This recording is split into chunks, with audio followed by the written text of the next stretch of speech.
How many type of bank deposit.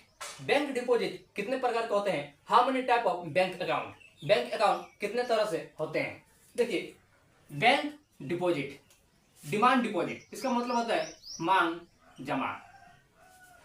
Recurring deposit, इसका मतलब होता है आवर्ती जमा। और फिक्स डिपॉजिट का मतलब होता है सावधि जमा। देखिए, डिमांड डिपॉजिट में आप पैसा को तुरंत विड्रॉल कर सकते हैं, निकाल सकते हैं।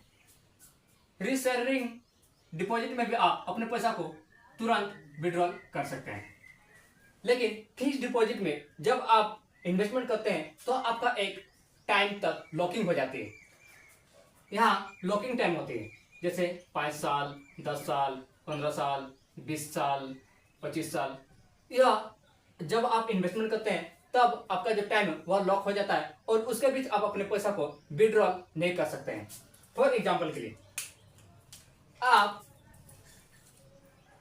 5 लाख रुपया इन्वेस्टमेंट किए, ठीक है, और आपका टाइम मान लेते कि 10 साल तक आप यहाँ पर लॉकिंग किए, 10 साल तक के लिए फिक्स डिपॉजिट कर दिए। और इसके बीच अगर पैसा की प्रॉब्लम पड़े और आप फिक्स डिपॉजिट से अगर निकालना चाहते हैं तो बैंक आपको पेनल्टी देती है। कुछ परसेंट बैंक आपसे जो है वह पेनल्टी लेती है, फाइन लेती है, क्योंकि इसकी आपका जो है लॉकिंग टाइम 10 साल तक था और इसके बीच अगर आप पैसा निकालते हैं फिक्स डिपॉजिट से तो आपको पेनल्टी देनी पड़ेगी। कुछ परसेंट बैंक आपसे पेनल्टी लेती है। इसलिए जब आप फिक्स डिपॉजिट में इन्वेस्टमेंट कर रहे हैं तो आपका जो टाइम है वो लॉक हो जाता है। 5 साल, 10 साल, 15 साल, जितना टाइम आप लॉकिंग करते हैं उतना टाइम तक लॉक हो जाता है। इसे कहते हैं फिक्स डिपॉजिट। देखिए, डिमांड डिपॉजिट में इंटरेस्ट रेट बहुत ही कम मिलती है, जैसे 4%। शेयरिंग डिपॉजिट में इंटरेस्ट रेट 6% तक देखने को मिल जाती है और फिक्स डिपॉजिट में लगभग 7 से 8%, मतलब कि 8% तक इंटरेस्ट रेट देखने को मिल जाती है। क्योंकि यहाँ जो पैसा इन्वेस्टमेंट होती है वह लंबे समय तक इन्वेस्टमेंट रहती है, जिसके कारण जो है उसका इंटरेस्ट रेट काफी ज्यादा बढ़ जाती है। डिमांड डिपॉजिट में आप कभी भी पैसा डिपॉजिट कर सकते हैं और निकाल भी सकते हैं, इसलिए इसका जो इंटरेस्ट रेट वह बहुत ही कम है। रिकरिंग डिपॉजिट में भी आप अपने पैसा को निकाल सकते हैं और तुरंत डिपॉजिट भी कर सकते हैं, इसलिए इसका इंटरेस्ट रेट काफी कम होता है। लेकिन फिक्स डिपॉजिट में जब आप अपने पैसा को इन्वेस्टमेंट करते हैं तो आपका टाइम 5 साल, 10 साल तक लॉक हो जाता है और उसके बीच आप अपने पैसा को निकाल नहीं सकते हैं। अब बात करते हैं कि बैंक इन तीनों डिपॉजिट से सबसे ज्यादा पैसा किससे कमाती है। कमेंट करके बताओ, डिमांड डिपॉजिट, रिकरिंग डिपॉजिट या फिर फिक्स डिपॉजिट। तो सबसे ज्यादा बैंक पैसा जो कमाते हैं वह है फिक्स डिपॉजिट से, क्योंकि यहाँ पर जो पैसा इन्वेस्टमेंट होते हैं वह एक लॉन्ग टर्म तक लॉक हो जाते हैं, टाइम तक क्या होते हैं, लॉक हो जाते हैं और इसके बीच पैसा विड्रॉल नहीं कर सकते हैं। फॉर एग्जाम्पल के लिए 100 आदमी 1 लाख तक इन्वेस्टमेंट करते हैं, ठीक है, 1 लाख तक इन्वेस्टमेंट करते हैं। फिक्स डिपॉजिट में क्या किए, इन्वेस्टमेंट करते हैं, तो कितना हो गया, 1 करोड़। 1 करोड़ अब बैंक के पास फिक्स डिपॉजिट में जो लॉन्ग टर्म मान लेते हैं 10 साल तक इसका जो पैसा है वो आप विड्रॉल नहीं कर सकते हैं। तो 10 साल तक 1 करोड़ पैसा इसके पास क्या हुआ, वो फिक्स डिपॉजिट में इन्वेस्टमेंट हो गया। इसके बीच आप कोई भी जो विड्रॉल नहीं कर सकते हैं क्योंकि इसका पैसा लॉक हो गया। तो अब बैंक क्या करते हैं कि बड़े बड़े कंपनी को लोन में पैसा को उधारी में देते हैं, लोन में देते हैं, ईएमआई में देते हैं और उससे हाई इंटरेस्ट चार्ज करते हैं। हाई इंटरेस्ट रेट जैसे 12%, 15%, 18% और 20% तक हाई इंटरेस्ट रेट चार्ज करते हैं बैंक। क्योंकि देखिए, आप ही का पैसा है, आप 1 करोड़ तक क्या किए थे, यहाँ इन्वेस्टमेंट किए, 10 साल तक यह पैसा नहीं निकाल सकते, तो बैंक इसका जो आपका पैसा है उसे यूज करते हैं, दूसरों कंपनी के बड़ा कंपनी को लोन में देती है, ईएमआई में देती है और उससे हाई इंटरेस्ट चार्ज करती है, जिससे क्या होता है कि फिक्स डिपॉजिट में जो है वह बैंक की कमाई होती है। आपको दे रही है 8% और ईएमआई में, लोन में बैंक कमा रही है लगभग 12%, 15%।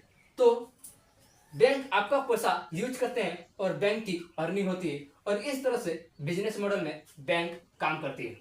तो देखिए, आप फिक्स डिपॉजिट में इन्वेस्टमेंट कर रहे हैं, यानी कि आप अपने एक लॉकिंग टाइम लगा रहे हैं, इसके बीच आप अपने पैसा को विड्रॉल नहीं कर सकते हैं। और अगर आप विड्रॉल करते हैं तो आपका पेनल्टी लगती है, जो बैंक आपको कुछ परसेंट पेनल्टी देती है।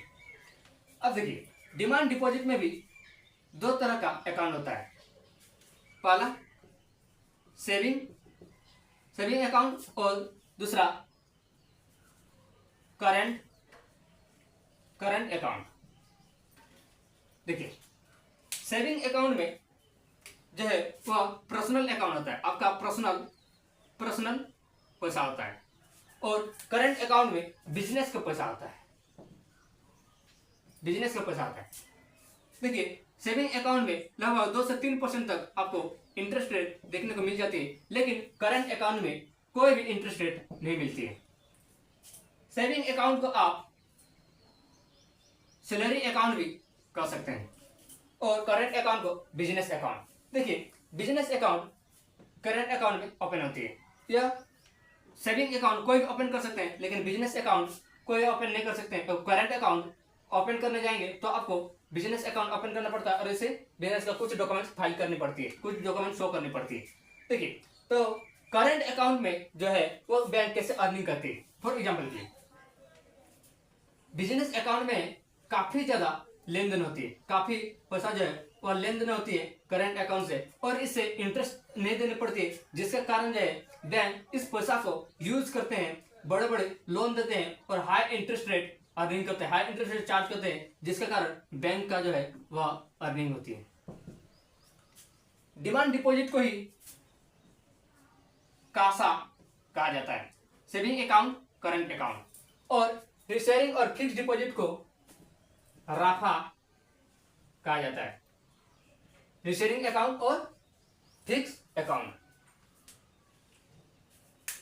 इसे आरडी, इसे एफडी और डिमांड डिपॉजिट को डीडी कहते हैं। देखिए, तो इस तरह से बैंक डिपॉजिट करते हैं। तो इतना टाइप का डिपॉजिट होते हैं। आई होप कि वीडियो अच्छी लगी हो तो एक लाइक और चैनल को सब्सक्राइब करना ना भूलें। देखिए, फिक्स डिपॉजिट से काफी ज्यादा बैंक की अर्निंग होती है और इससे ज्यादा करंट अकाउंट से बैंक की अर्निंग होती है, क्योंकि यहाँ पर इंटरेस्ट रेट देनी नहीं पड़ती है, जिसके कारण बैंक के पास एक ऑप्शन होता है कि उस पैसा को अच्छे से यूज करे, हाई इंटरेस्ट पर लोन दे, और जितना इंटरेस्ट मिलेगा उससे बैंक की जो है वो काफी ज्यादा अर्निंग होती है। और इस तरह से बैंक अपने बिजनेस मॉडल में काम करती है और काफी ज्यादा अर्निंग करती है। तो आई होप कि वीडियो से कुछ समझ में मिला होगा कि बैंक डिपॉजिट कितने प्रकार के होते हैं और आप किस तरह से बैंक डिपॉजिट कर सकते हैं, और आपको काफी ज्यादा जानकारी पसंद आया होगा। तो वीडियो को लाइक और चैनल को सब्सक्राइब करना ना भूलें। फिर मिलते हैं नेक्स्ट वीडियो में। Thank you.